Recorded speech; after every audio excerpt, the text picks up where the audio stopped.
Hey there, cats and kitties. I am the Blues Man, Johnny Blues, and with this video I wanted to talk about the first episode of a brand new anime series from the summer 2018 season called Angolmois Genkou Kassenki, or Angolmois Record of Mongol Invasion. And I remember checking out the preview for this a couple of weeks back now and just thinking it was resounding. It kicked all kinds of ass. The series had so much potential for being badass. And after watching the first episode, all of that was assured for me. This first episode was thoroughly badass. From the animation style, which is very classic in style, kind of akin to last season's Megalobox. It's like a throwback in its character designs and the style of the animation, as I say, as well as the story, which is very historical, but there's so much badassery. There's beheadings and people getting their arms sliced off, sword fights and everything, such slick choreography and, you know, that kind of stuff. I mean, there's a grittiness to it, and it stood out to me, and my eyes were peeled from beginning to end. Like I had completely forgotten about this series when the first episode cropped up, when it went live. I tuned into it, and it was just like, holy shnikes, this is awesome sauce. And you know, the interesting thing about it is I can take or leave historical series. This one is definitely sort of historical aesthetically, in that it's dealing with the Mongol invasion of Japan, and we're introduced to a ragtag group of sort of criminals who have been sent to their deaths, but lo and behold, are you know, they unfamiliar with the fact that part and parcel of that is actually an exchange where instead of sending them right to the gallows, they're going to have to go to this island where they're going to have to become soldiers for the effort of staving off the Mongolian invasion.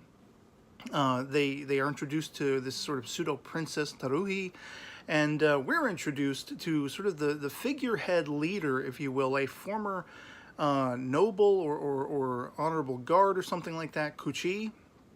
And he kind of, you know, everyone else on the vessel, after they dispatch all of the guards that have them in irons and you know, because there's a squall oncoming, and they're like, you know, we're all going to die, we're going to drown if we get, you know, sucked off the ship and everything like that, so free us. And they do, and all the guards, they dispatch all the guards, send them into the ocean waters and everything. So eventually, when everything, you know, the tide calms and they're nearing the island that they were on their way toward, they meet this princess and everything. You know, all of these guys on the ship follow sort of Kuchi's lead. Not every single one of them. Some of them leave and figure they're going to go, you know, take care of themselves. But most of the standout character designs of these guys, most of these standout characters, they're going to follow along Kuchi's lead and see where it leads them, you know.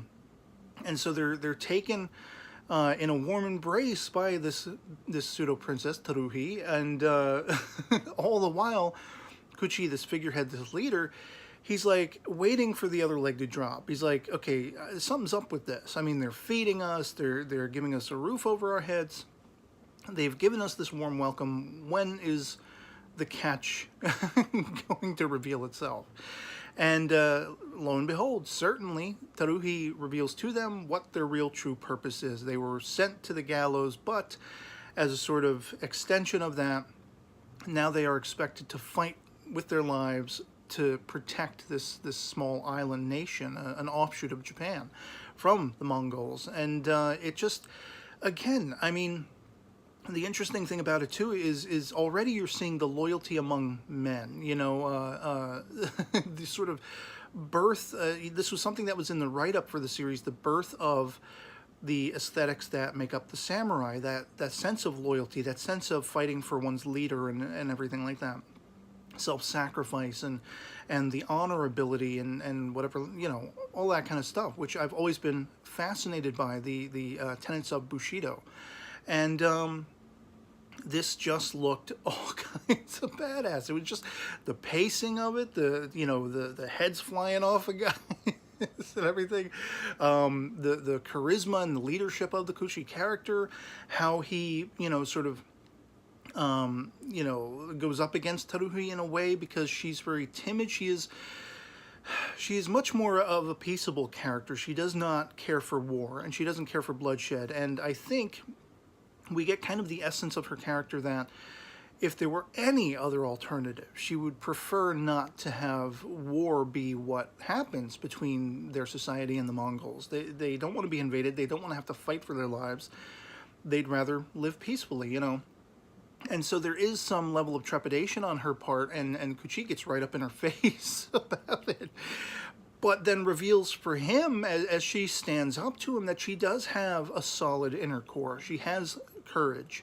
And she is willing to do what's necessary, even if it's not the thing she wants to do, even if it's the thing she least wants to embrace, which is war, which is that bloodshed that she so disdains and she has no, you know, passion for.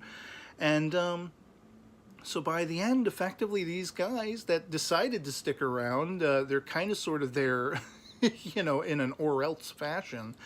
But I also get kind of the sense that Kuchi's gonna help her. He feels, I think, sympathetic toward her and wants to keep this invading army away, you know. There is a point where they actually do have like a splinter cell that comes in during the episode, and it's hard to tell right now whether or not they're related to the Mongolian invasion or not. They're kind of very, you know, ninja-esque in the fact that they're sneaking around stealthily, and Taruhi's handmaiden that she's known all her life gets killed in the exchange. But this is what really spurs on her want to do anything, you know, that they can to try to keep the Mongols away and to keep them from invading and raping their land and their people and all that kind of stuff. And it seems like Kuchi and his band of ragtag criminals, they're gonna be the force that, you know, the Mongolian invasion is gonna have to deal with. It seems like they've sort of chosen it rather than relegating themselves to having no choice, to, you know, having to fend off. I mean, they could run for the hills, they could run for the mountains like some of the other guys did in the early portion once they got to the island.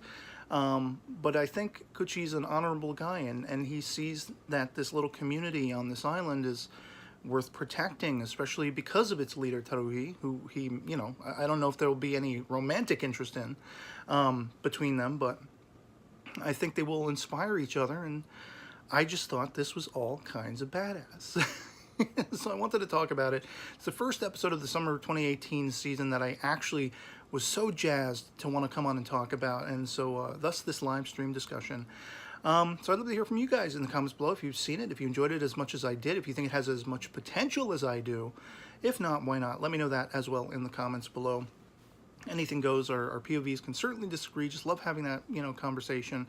And so yeah, I'm definitely looking forward to the next episode, and we'll see what happens. Hopefully it doesn't let me down by episode 2, like some series do. And but otherwise, that'll be pretty much it for me on this. Hope this video finds you well, and I'll catch y'all later. Peace.